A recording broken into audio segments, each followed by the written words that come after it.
بسم اللہ الرحمن الرحیم۔ حضرت ابو ہریرہ رضی اللہ تعالی عنہ سے روایت ہے کہ رسول اللہ صلی اللہ علیہ وسلم نے ارشاد فرمایا، تم میں سے جب کوئی شخص سوتا ہے تو شیطان اس کی گدی پر 3 گرہیں لگا دیتا ہے، ہر گرہ پر پھونک دیتا ہے، ابھی رات بہت بڑی ہے، سوتا رہے۔ اگر انسان بیدار ہو کر اللہ تعالیٰ کا نام لیتا ہے تو 1 گرہ کھل جاتی ہے، اگر وضو کر لیتا ہے تو دوسری گرہ بھی کھل جاتی ہے،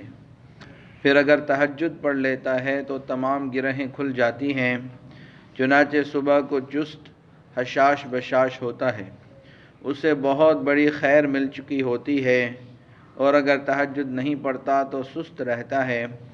طبیعت بوجھل ہوتی ہے اور بہت بڑی خیر سے محروم ہو جاتا ہے۔ حضرت عقبہ ابن عامر رضی اللہ تعالیٰ عنہ فرماتے ہیں کہ میں نے رسول اللہ صلی اللہ علیہ وسلم کو یہ ارشاد فرماتے ہوئے سنا، میری امت کے 2 آدمیوں میں سے ایک رات کو اٹھتا ہے اور طبیعت کے نہ چاہتے ہوئے اپنے آپ کو اس حال میں وضو پر آمادہ کرتا ہے کہ اس پر شیطان کی طرف سے گرہیں لگی ہوتی ہیں۔ جب وضو میں اپنے دونوں ہاتھ دھوتا ہے تو 1 گرہ کھل جاتی ہے، جب چہرہ دھوتا ہے تو دوسری گرہ کھل جاتی ہے، جب سر کا مسح کرتا ہے تو ایک اور گرہ کھل جاتی ہے،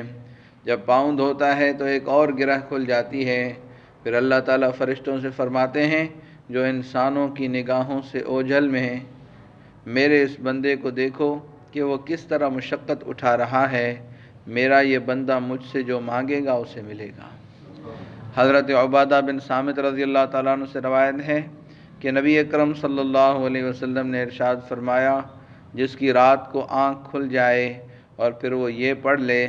لا الہ الا اللہ وحدہ لا شریک لہ لہ الملک ولہ الحمد وہو علی کل شیء قدیر، الحمد للہ وسبحان اللہ ولا الہ الا اللہ واللہ اکبر ولا حول ولا قوة الا باللہ، اور اس کے بعد اللہم اغفر لی،